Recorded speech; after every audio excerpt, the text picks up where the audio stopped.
안녕하세요. 경매사령관 박영진입니다.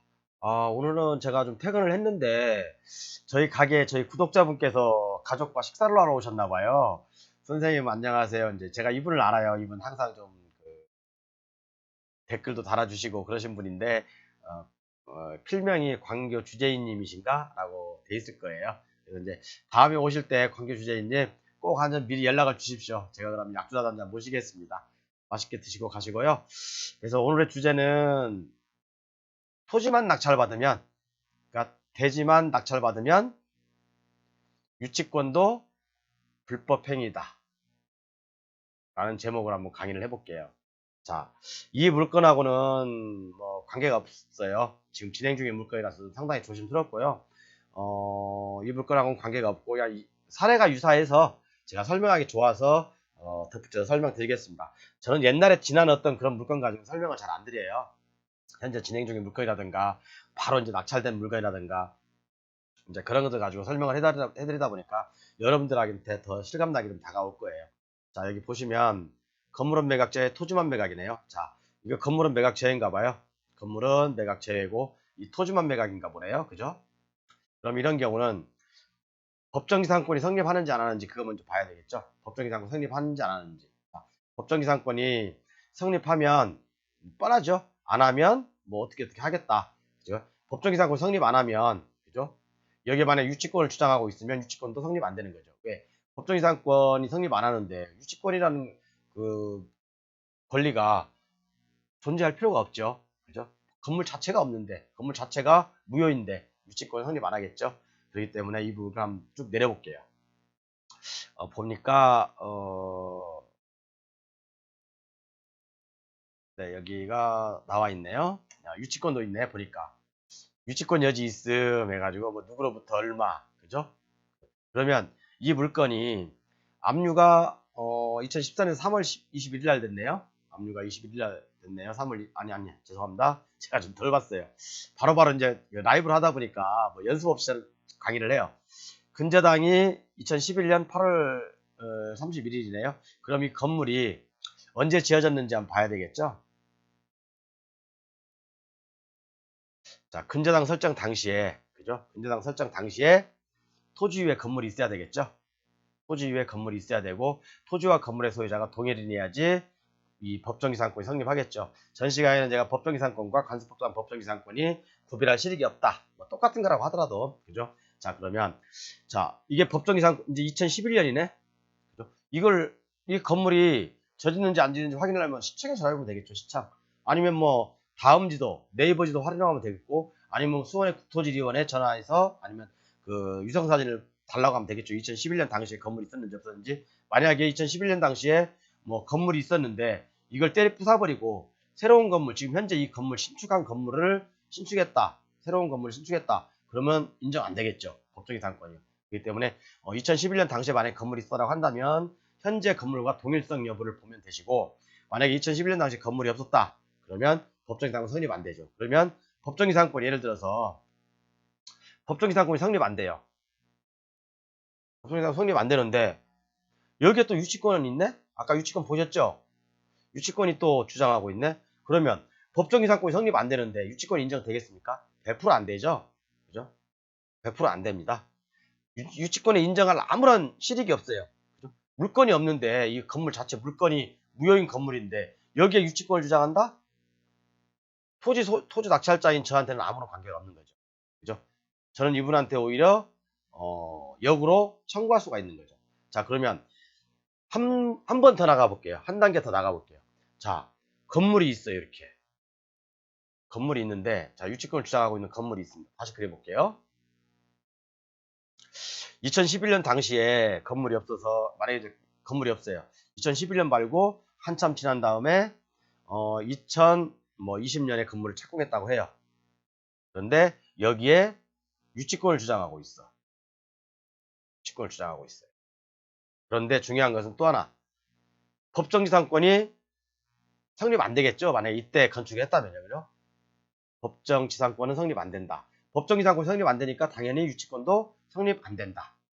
이런 우리가 결과를 도출해낼 수 있죠. 그렇죠. 그런데 한 가지 주의할 점은 자, 옛날에 2011년 당시에 옛날에 뭐 조그만 허름한 집이라도 있을 수 있어요. 판잣집이라도 있을 수 있었는데 만약에 이걸 때리 부숴버리고 이 새로운 건물로 신축했다. 그러면 동일성이 없기 때문에 기존 건물하고 신건물하고 동일성이 없기 때문에 이것도 역시 법적인 상권 성립 안 되죠. 그렇죠. 자, 그런데 자 여기서 한 단계 더 나가 볼게요. 유치권을 주장하고 있는 이 건물에 아니 뭐 임차인은 우리가 얼마나 넣을 수 있잖아. 보니까 임차인 있네요. 임차인 있고 어쩌고 있고 2015년도에 들어왔네요. 2015년도에 들어왔어요. 그러면 이 건물이 2015년 이전에 지어졌다는 얘기네. 그죠? 2015년 전부터 있었다는 얘기네. 그럼 법정이 사건이 성립할 수도 있고 안 할 수도 있고 이것은 우리가 확인해보자. 자, 제가 전제를 깔아놨죠. 법정이 사건이 성립 안 하고 법정이 성립 안 하는 건물에 유치권자가 유치권을 주장하고 있어도 유치권 인정 안 되지만 여기에 이 건물에 세입자까지 집어넣었어요. 임차인까지 집어넣었어. 제가 한 단계 더 나가자고 했죠. 임차인까지 넣네. 자, 그럼 이 임차인은 저한테 대항할 수 있을까요? 네, 좋아요. 이 임차인이 선순위라고 해요. 선순위라고 하더라도 이 임차인이 선순위예요. 임차인이. 그러면 토지 낙찰자인 저한테 대항할 수 있을까요? 여러분 생각 어떠세요? 제가 답을 드릴 거예요. 판례도 나와 있고요. 우리 광교 주재인님, 우리 1년 6개월 공부했으니까 잘 아시겠네요. 네, 죄송합니다. 이런 경우는 아무리 이 임차인이 선순위라고 하더라도 저 토지 낙찰자인 저한테는 대항 못하죠. 그죠? 자, 그래서 이 물건이 좀 공부할 게 많아요. 보니까 2011년도에 근저당이 설정돼 있고, 그죠?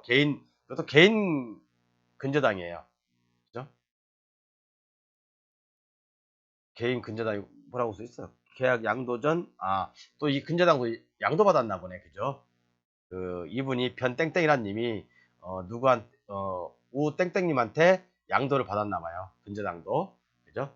그렇기 때문에 2011년 근저당은 뭐 맞는 거고. 자, 그러면 이 임차인은 2015년에 들어와 있으니까, 2015년에 들어와 있죠? 2011년, 2015년, 이게 2015년, 이게 2011년. 그러면 이 중간 어디엔가는 이 건축물이 세워져 있었겠죠? 아니면 이 전부터 있을 수도 있고. 자, 이것을 우리가 확인하는 방법은 제가 충분히 설명드렸고요. 자, 그래서 여기에 제가 토지만 경매로 나왔잖아요.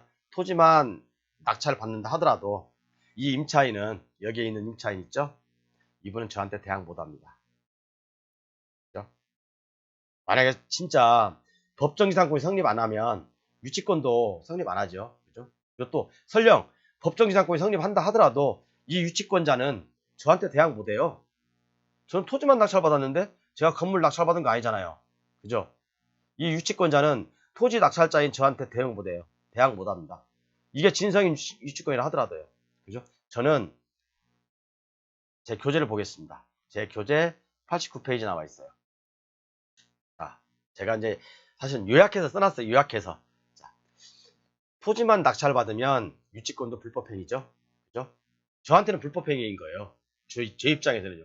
제가 좀 빠졌는데 유치권도 낙찰자한테는 빠졌네. 그죠? 낙찰자에게는 불법행위다. 그러면 이제 이런 경우 이제 판결로 가잖아요. 판결로 가면 어떻게 나오면 토지는 인도하고 지로는 매달 줘라. 이런 식으로 판결이 나요. 이런 식으로요. 토지만 제가 낙찰받았잖아요. 건물 있죠. 이게 법정이상권이 성립하든 안 하든 그죠? 그건 저하고 상관없어요. 단지 유치권자하고 싸웠을 때 그렇게 판결이 난다는 얘기죠. 법정이상권은 나중에 그 후에 문제고요. 그죠? 토지는 인도하고 지로는 저한테 유치권을 잘 매달 줘야 돼요. 그죠? 선순위 세입자도 퇴거 청구 당한다고 했죠. 그죠? 유치권자든 선순위 임차인이라도 토지 낙찰자에게 대항 못합니다. 이게 키포인트예요. 여러분, 우리가 이런 경우 되게 어렵게 생각하시잖아요. 여러분들 복잡하게 이거 왜 이렇게 복잡해 이거. 토지는 낙찰받았는데 건물도 있고 또 건물에 유치권자도 있고 이게 법정이상권이 성립 안 하는지 안 하는지도 모르겠고 뭐 그러니까 하나씩 따져보면 돼요. 그렇죠? 하나씩 짚어가면 우리가 어려울 게 없거든요. 막 여러분이 한꺼번에 짬뽕되는 물건이다 보니까 어렵게 생각하는데 어려울 거 하나도 없습니다.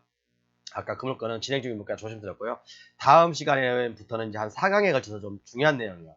4강에 걸쳐서 공유 지분과 법정지 상권.